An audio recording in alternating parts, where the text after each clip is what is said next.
भारतीय विचारधारा का सर्वोपरि स्वरूप, जिसने इसकी समग्र संस्कृति को ओतप्रोत कर रखा है और जिसने इन सब चिंतकों को एक विशेष प्रकार का ढांचा प्रदान किया है, इसकी आध्यात्मिक प्रवृत्ति है। आध्यात्मिक अनुभव भारत के संपन्न सांस्कृतिक इतिहास की आधार भित्ति है। यह रहस्यवाद है, इन अर्थों में नहीं कि इसमें कोई अलौकिक शक्ति वर्तमान है, किंतु केवल मनुष्य प्रकृति के नियंत्रण परक के रूप में, जिससे आध्यात्मिक ज्ञान का साक्षात्कार होता है।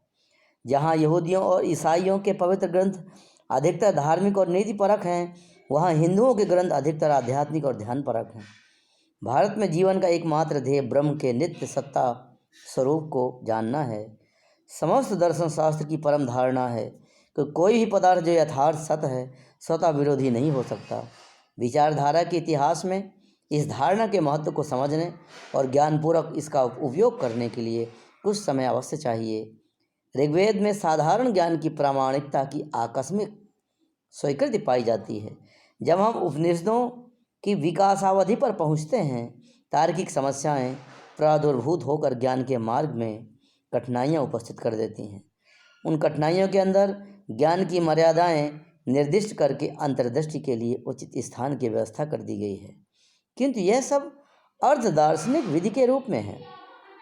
जब तर्क की शक्ति में विश्वास उठने लगा, तब संशयवाद ने सिर उठाया और भौतिकवादी, लोकायत एवं शून्यवादी दार्शनिक क्षेत्र में उतर आए। उपनिषदों की व्यवस्था को स्वीकार करते हुए अदृश्यमान सत्ता को तार्किक बुद्धि द्वारा नहीं जाना जा सकता। बौद्ध मत ने जगत की अवास्तविकता पर जोर दिया। इस सिद्धांत के प्रति वस्तुओं के स्वभाव का विरोध है और अनुभूत जगत में विरोधी तत्वों के परस्पर खिंचाव के अतिरिक्त और कुछ नहीं है। वस्तु सत्ता के अतिरिक्त और कुछ है, इसे हम जान नहीं सकते, और चूंकि यह स्वतः विरोधी है, इसलिए यह यथार्थ नहीं हो सकता। बौद्ध मत के विकास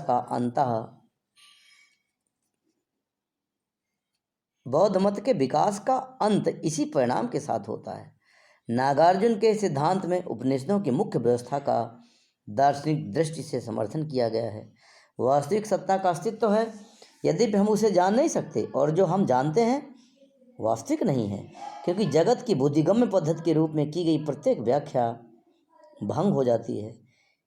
इस सब ने तर्की आत्मचेतन समीक्षा के लिए मार्ग तैयार किया। विचार अपने आप में परस्पर विरोधी एवं अपर्याप्त हैं। मतभेद उत्पन्न होते हैं, जबकि प्रश्न किया जाता है कि ठीक यथार्थता को ग्रहण करने की दृष्टि से यह अयोग्य क्यों है? क्या इसलिए कि यह भिन्न भिन्न भागों का प्रदान करता है, पूर्ण रूप को नहीं लेता? क्या इसलिए है कि इसकी रचना ही ऐसी है कि यह अक्षम है, अथवा यह अंतर्निहित स्वतः विरोधिता के कारण है? जैसा कि हम देख चुके हैं, ऐसे व्यक्ति भी हैं जिनके मत में वास्तविक सत्ता तर्कगम्य है, किंतु वास्तविक सत्ता ही स्वयं मात्र बुद्धि नहीं है। इस विचार से संपूर्ण सत्ता का ज्ञान कराने में असमर्थ हैं।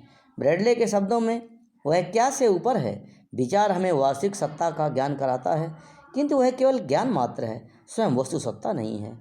दूसरी ओर ऐसे भी व्यक्ति हैं जिनका विश्वास है कि वास्तविक सत्ता स्वतः संगत है, और जो कुछ विचार हैं स्वतः असंगत हैं। विचार ज्ञाता और ज्ञेय पदार्थ के विरोधी के साथ साथ काम करता है, और परम वास्तविक सत्ता ऐसी है जिसमें ये प्रतिकूल तत्व नष्ट हो जाते हैं।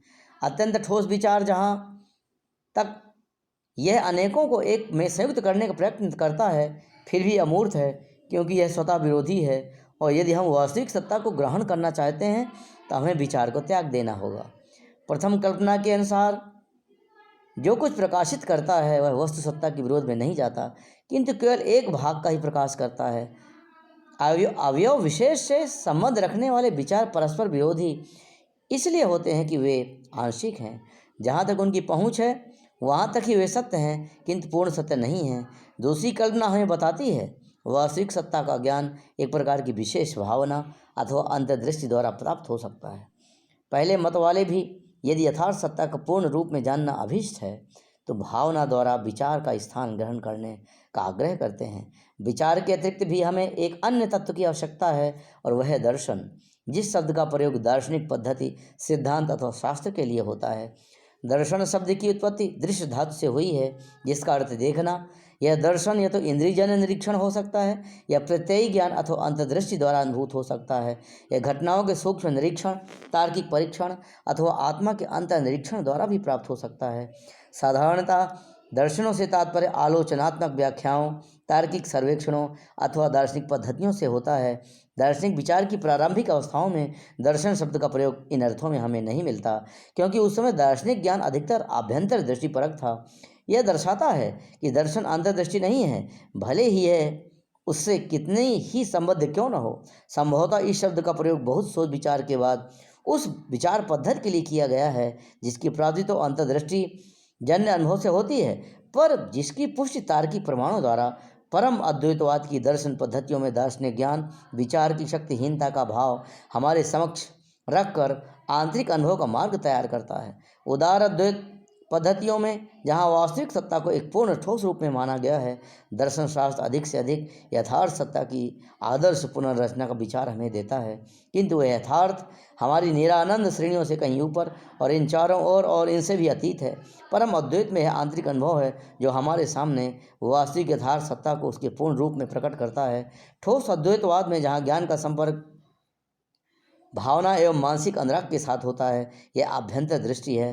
काल्पनिक रचनाओं में अनुभवसिद्ध सत्यों जैसी निश्चितता नहीं रहती, फिर कोई भी मत अपना तार्किक विचार उसी अवस्था में सत्य समझा जा सकता है जब वह जीवन की कसौटी पर ठीक उतर सके।